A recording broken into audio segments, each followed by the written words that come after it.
Hello guys, আজ আপনাদের দেখাবো কিভাবে 1xbet অ্যাকাউন্ট ক্রিয়েট করবেন এবং ফুল ভেরিফাই করবেন। সেজন্য আপনাদের প্রথমত 1xbet অ্যাপটি ডাউনলোড করতে হবে। তো আপনারা ক্রোম ব্রাউজার থেকে ডাউনলোড করে নেবেন।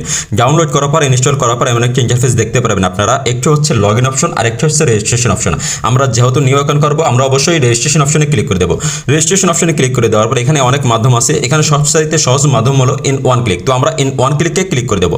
ইন ওয়ান ক্লিকে ক্লিক করে দেওয়ার পর আমাদের মাঝে এমন একটা ইন্টারফেস চলে আসবে। তো এখানে দেখেন সব কিছু ঠিকঠাক থাকবে, কিন্তু এখানে দেখেন হচ্ছে প্রোমো কোড। তো এখানে হচ্ছে আমার অফিসিয়াল প্রোমো কোডটি লিখবেন AZL100 হচ্ছে আমার অফিসিয়াল প্রোমো কোড। এই প্রোমো কোডের মাধ্যমে কিন্তু আপনার অ্যাকাউন্টটি কিন্তু সেভ থাকবে এবং ফুল ভেরিফাই হবে।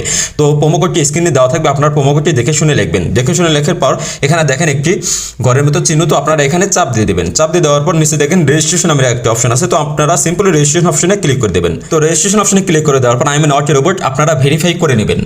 তো I am not a robot সম্পূর্ণ হওয়ার পর আমাদের কিন্তু একটি ইউজার আইডি এবং পাসওয়ার্ড তারা কিন্তু দিয়ে, আমরা অবশ্যই এটাকে স্ক্রিনশট দিয়ে রাখবো। স্ক্রিনশট দিয়ে রাখার পর নিচে দেখেন নেক্সট নামের একটা অপশন আছে। তো আমরা নেক্সটে ক্লিক করে দেবো। নেক্সটে ক্লিক করে দেওয়ার পর আমাদের অ্যাকাউন্টে কিন্তু লগ ইন হয়ে যাবে। দেখেন আমাদের অ্যাকাউন্টে কিন্তু লগ ইন হয়ে গেছে। নিচে দেখেন মেনু অপশন, তো আমরা মেনু অপশনে চাপ দিয়ে দেবো। মেনু অপশনে চাপ দিয়ে দেওয়ার পর উপরে দেখেন প্রোফাইল, তো আমরা প্রোফাইলে ক্লিক করে দেবো। প্রোফাইলে ক্লিক করে দেওয়ার পর আমাদের মাঝে এমন একটা ইন্টারফেস চলে আসবে। তো এখানে দেখেন ফোন নাম্বার, তো আমরা ফোন নাম্বারটি আমাদের লিঙ্ক করে নেবো। তো এখানে হচ্ছে লিঙ্ক, তো আমার ফোন নাম্বারটি আমি লিখে দিচ্ছি। তো ফোন নাম্বারটি লিখে দেওয়ার পরে এখানে হচ্ছে লিঙ্ক, তো আপনারা লিঙ্কে চাপ দিয়ে দেবেন। লিঙ্কে চাপ দিয়ে দেওয়ার পরে কিন্তু আপনাদের ফোন নাম্বারে কিন্তু একটু ওটিপি কোড যাবে। তো ওই ওটিপি কোডটি এনে এখানে বসিয়ে দিলে ফোন নাম্বার কিন্তু অ্যাড হয়ে যাবে। তো ফোন নাম্বারটি অ্যাড হয়ে যাওয়ার পর উপরে দেখেন ইন্টার ডিটেলস, তো আমরা ইন্টার ডিটেলসে ক্লিক করে দেবো। ইন্টার ডিটেলসে ক্লিক করে দেওয়ার পর আমাদের মাঝে এমন একটি ইন্টারফেস চলে আসবে। তো এখানে হচ্ছে আমাদের এনআইডি কার্ড দিয়ে আমরা এটাকে ফিল আপ করবো। তো আমার ফার্স্ট নেম আমি দিয়ে দিচ্ছি আমার এনআইডি কার্ড অনুযায়ী। তারপর শিওর নেম, আমার নামটি আমি দিয়ে দিচ্ছি। তারপর মিডিল নেমটি আমি দিয়ে দিচ্ছি।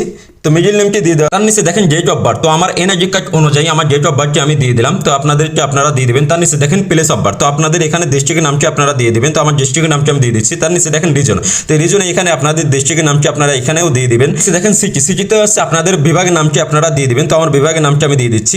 তার নিচে দেখেন রেসিডেন্স অ্যাড্রেস, এখানে হচ্ছে আপনাদের গ্রামের নামটি আপনারা দিয়ে দিবেন। তার নিচে দেখেন ডকুমেন্ট টাইপ, তো এখানে হচ্ছে অবশ্যই ন্যাশনাল এনআইডি কার্ডটি আপনারা সিলেক্ট করে দিবেন। তার নিচে হচ্ছে সিরিজ হচ্ছে আপনারা 1 দিয়ে দিবেন। তার নিচে হচ্ছে ডকুমেন্ট নাম্বার, তো এখানে হচ্ছে আপনাদের এনআইডি কার্ডের নাম্বারটি আপনারা দিয়ে দিবেন।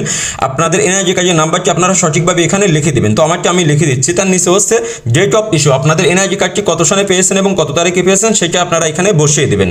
তার নিচে হচ্ছে ইস্যুড বাই, তো এখানে হচ্ছে আপনারা লিখে দিবেন government of NID card Bangladesh, এটা লিখে দেবেন। এটা লিখে দেওয়ার পর উপর থেকে নিচ পর্যন্ত দেখবেন আপনাদের এনআইডি কার্ড অনুযায়ী সব কিছু ঠিকঠাক আছে কিনা। যদি সব কিছু ঠিকঠাক থাকে তাহলে নিচে দেখেন সেভ নামের একটা অপশন আছে। তো আপনারা সেভে ক্লিক করে দেবেন। সেভে ক্লিক করে দেওয়ার পরেই কিন্তু আমাদের অ্যাকাউন্টটি কিন্তু ফুল ভেরিফাই কিন্তু হয়ে যাবে। তো আমাদের অ্যাকাউন্টটি কিন্তু ফুল ভেরিফাই হয়ে গেছে। তো আমরা এখন চাইলেই কিন্তু আমাদের অ্যাকাউন্টে কিন্তু ডিপোজিট করতে পারবো। তাহলে যেটা করতে হবে এখানে হচ্ছে ডিপোজিট, দেখেন উপরে ডিপোজিট নামে আমরা ডিপোজিটে ক্লিক করে দেবো। ডিপোজিটে ক্লিক করে দেওয়ার পর এখানে কিন্তু অনেক মাধ্যম আছে, নগদ, বিকাশ, রকেট, উপায়। তো আমরা অনেক মাধ্যমে কিন্তু ডিপোজিট করতে পারবো। তো আমি আপনাদের বিকাশের মাধ্যমে দেখাচ্ছি। তো বিকাশটি সিলেক্ট করলাম। সিলেক্ট করার পর এখানে দেখেন আপনারা কিন্তু 500 টাকাতে শুরু করে 10,000 টাকা পর্যন্ত ডিপোজিট করতে পারবেন। তো এখানে দেখেন একটি এজেন্ট নাম্বার তারা দিয়ে দিয়েছে। অবশ্যই আপনারা এজেন্টের নাম্বারটি কপি করে নেবেন। কপি করে নেওয়ার পর আপনাদের বিকাশ অ্যাপসে যাবেন। বিকাশ অ্যাপসে যাওয়ার পর এজেন্ট নাম্বারে আপনারা ক্যাশ আউট করবেন, কোনো সেন্ড মানি করবেন না। ক্যাশ আউট করার পর আপনাদের ওয়ালেট নাম্বারটি এখানে বসিয়ে দিবেন। যে নাম্বার থেকে আপনারা ডিপোজিট করছেন সেই নাম্বারটি আপনারা বসিয়ে দিবেন। আমার নাম্বারটি আমি বসিয়ে দিচ্ছি। ক্যাশ আউট করার পর ট্রানজাকশন আইডিটি আপনারা কপি করে নিয়ে এখানে আপনারা পেস্ট করে দিবেন। তো নিচে দেখেন কনফার্ম, তো আমরা কনফার্মে চাপ দিলেই কিন্তু আমাদের অ্যাকাউন্টে কিন্তু ডিপোজিট কিন্তু সাকসেসফুলি কিন্তু হয়ে যাবে। দেখেন আমার অ্যাকাউন্টে কিন্তু ডিপোজিট সাকসেসফুলি কিন্তু হয়ে গেছে। আমরা যদি 5 মিনিট ওয়েট করি আমাদের অ্যাকাউন্টে কিন্তু টাকাটি অ্যাড হয়ে যাবে। তো ভিডিওটি ভালো লাগলে অবশ্যই লাইক করবেন এবং চ্যানেলে নতুন হয়ে থাকলে চ্যানেলকে সাবস্ক্রাইব করবেন।